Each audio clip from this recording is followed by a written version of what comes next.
since last week when I made a video, lots changed. Wait, it's not. Sorry, I'm sorry. Wait, it's not in focus. Okay, it's in focus now. Go. So since last week, lots kinds of changed. Like obviously we were unsuccessful in trying to find a flat land, which meant our whole plans had to change, which meant we came back here, and we tried to focus a lot on, fishing and stuff like that.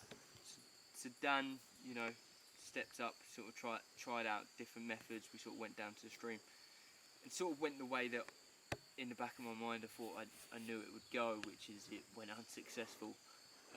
We didn't come out here with any sort of fishing equipment, nothing like that.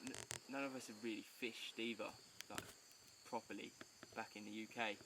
So I did think it was not going to be as successful, but it was nice to have that little bit of hope. But that's now gone. It's worth trying, wasn't it? But yeah, we knew it was going to be very difficult because we didn't have experience. But yeah. So that was one thing. But hunger hasn't massively affected our morale.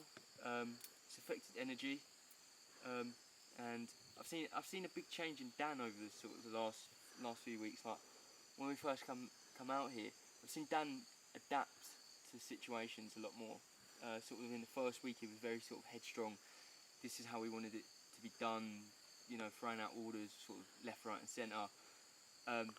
Thinking this is the film that he wanted to make.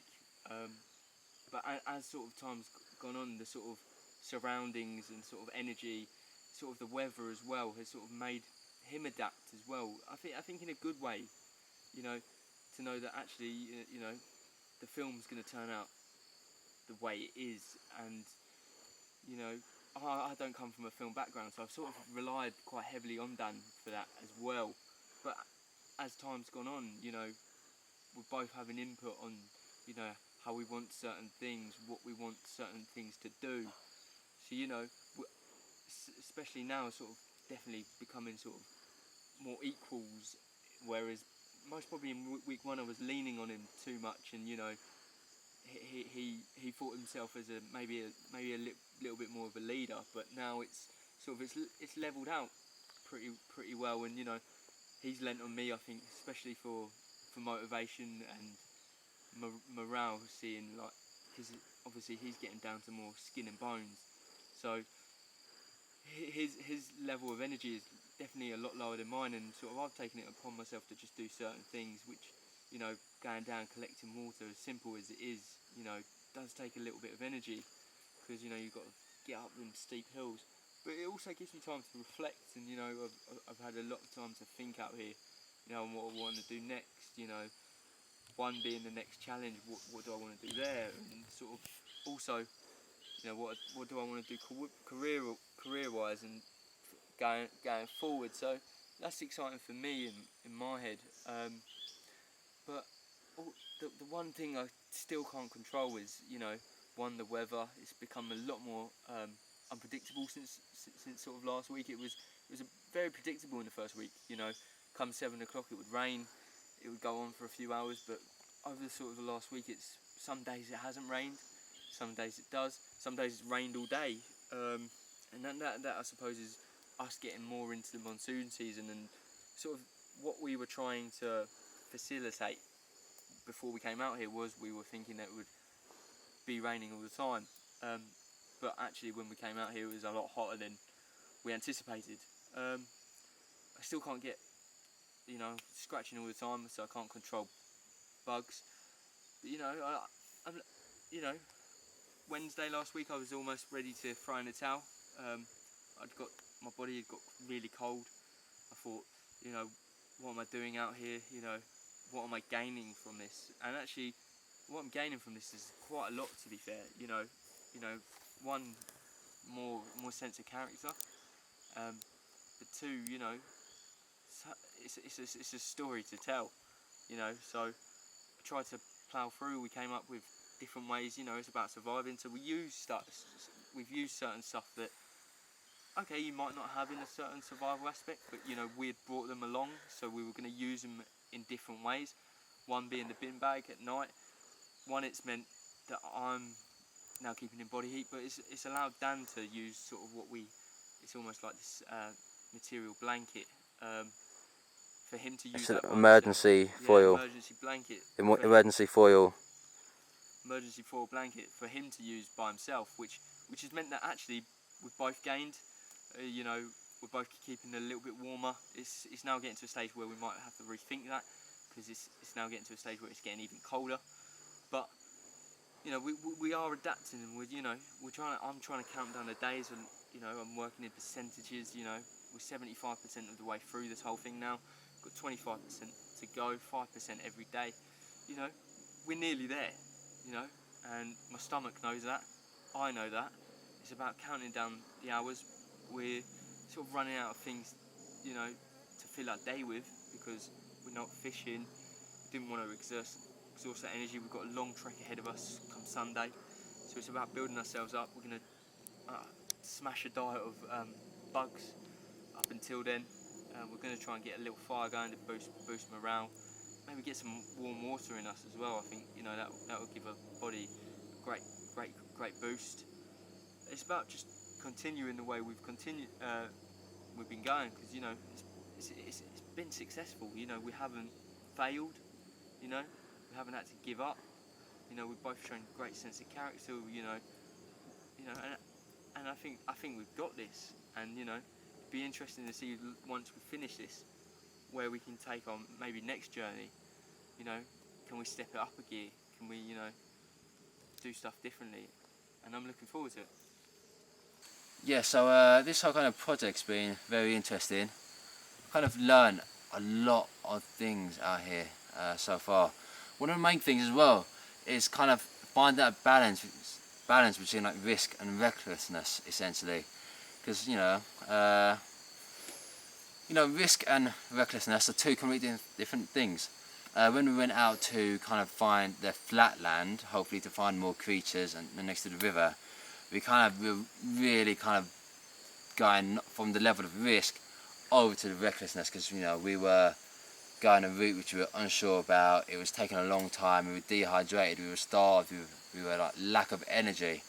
But I feel like out here now, we've got a nice balance between the two now. You know, having that water is great, but you know, in your life you've got to find a balance between risk and recklessness.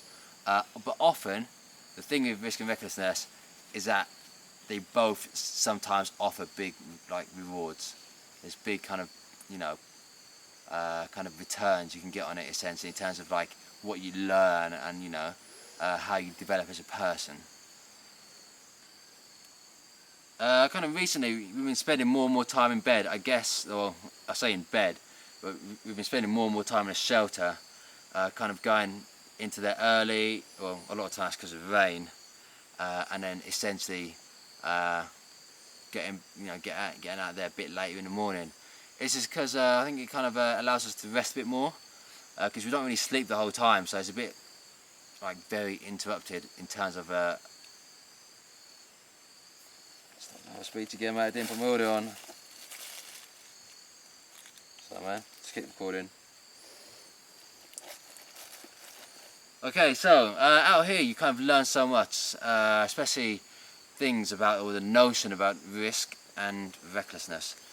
Like there are times when we've been very reckless, in terms of when we were trying to find the more flat land, so heading a bit further up the river to find where the land was more flat, as kind of we were told by Google Maps and Google Earth before we even came out here, that it'd be more flat and open, which would hopefully bring the possibility of more creatures as well as being more remote. But you know, with like lack of water, lack of energy, we kind of were really kind of taking a massive risk, and that became very reckless. So I think coming back here at that point after a few days really changed that whole notion, and you know, the risk is a lot more measurable here, a lot more controlled. The thing about like risk and recklessness is that often it can bring big rewards to yourself and kind of pay you back in terms of the way you grow as a person and what you can achieve. So it's kind of always tempting to kind of go against that. Okay, so yeah, recently we do find ourselves kind of spending more time in a shelter, because this is partly because of the rain, but also because of our kind of low calorie diet at the moment. we don't have the kind of energy to be kind of moving around all day, and it kind of shortens our day as well. We spend less time out in the daylight, which means, you know, it's a shorter day and we get back to our shelter a bit early and we wake up a bit later and get out there a bit later. But because, you know, we're not eating too much food, we need to slow down our metabolism. And the best way to slow down your metabolism is to kind of stop moving. So lying down is probably one of the best things you can do in order to do that. Because at the end of the day, we do have potentially like a 4-hour trek out of here just to find people, and that's going to require a lot of energy. We've got a lot of gear to carry. We haven't got anybody carrying it for us, unfortunately. We don't have any kind of car planned or any way to get out other than walking, so it's going to be quite a big trek, and we need the energy for that. And that is, you know, that is our main thing at the moment. That's our main challenge that's going to be coming up, being able to make that trek. Personally, I found James to be a massive source of inspiration out here. He's got a lot of energy. You know, there's times when we both feel, at different times, we both feel low. There's times when we feel high. I feel like when I was moving, trying to go down a stream, I got a lot of high energy. And when I'm kind of not moving too much, and when I'm doing like the meticulous parts of this kind of whole project, just like changing SD cards, my motivation goes low.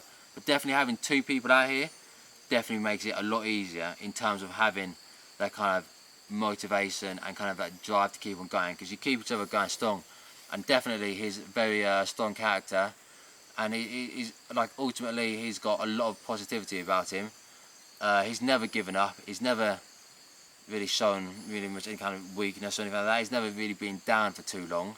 That's something which sometimes happens to me, especially when I've got really low energy, you know, with my body fat kind of dripping down, with my abs starting to come out, which hasn't happened in a long time, which I'm not a fan of. I prefer to have quite a bit of fat on me to give me a bit of energy. Yeah, James is always there, and he's, you know, strong the whole way through. And yeah, you know, he likes to sleep like we all do, but I like to sleep as well. So yeah, it's definitely great having him out here. I wouldn't want anyone else out here.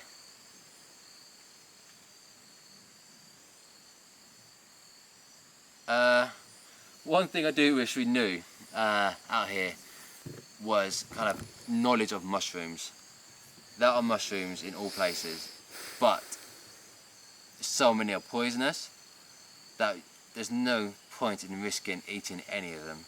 If you had like a deep knowledge of mushrooms, we'd be able to have more food and to eat. You know, if we understood fungi a lot more, you know, there'd be kind of a bit more sustenance. But you know, that kind of happens. But you know, a lot of it's going to be poisonous anyway, so you know, we don't even touch it, we don't even get close to it, because it's not really worth it in the end. Coming up to these kind of late stages, we are kind of having to get ourselves a daily routine, because you know, we've proven that you can survive out here for like a decent period of time, but because we get into the later stages, we're kind of getting ready to go, you know, the end's in sight, and we kind of have to have a daily routine of getting things done, you know, getting water, getting ourselves clean, things like that. The routine will kind of keep us a bit more sane and kind of fill out our day a bit more, rather than just kind of sitting around and just kind of filming videos as much as we can.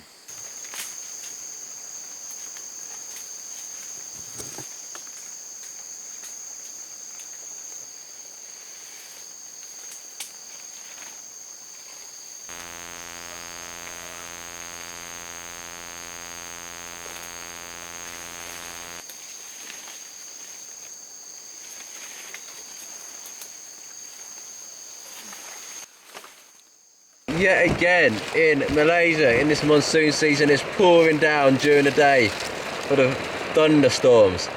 It's preventing us from doing anything other than stay and keep refuge inside the shelter. How do you find it?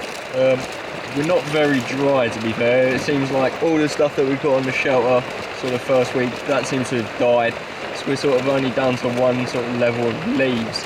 That's letting quite a lot of water into the shelter, so we're getting very wet. It's super wet, as you can see outside. We've had to put the night vision on just because it's getting dark outside, not because of the time of day, but because the clouds are just covering the sun. We've also had to bring in a lot of twigs and sticks that we were keeping dry outside, just so we can kind of keep them dry inside our shelter and hopefully use them to make fire when we get the opportunity. Here we go, just another time lapse of us kind of repairing our shelter after it was, storming during the day. We would try to make as much amendments to the shelter whilst it's still light and not cold outside, and you can see, because every minute you spend kind of improving the shelter whilst you can, that's going to make those 12 hours at night, the hardest 12 hours, just feel a little bit less difficult.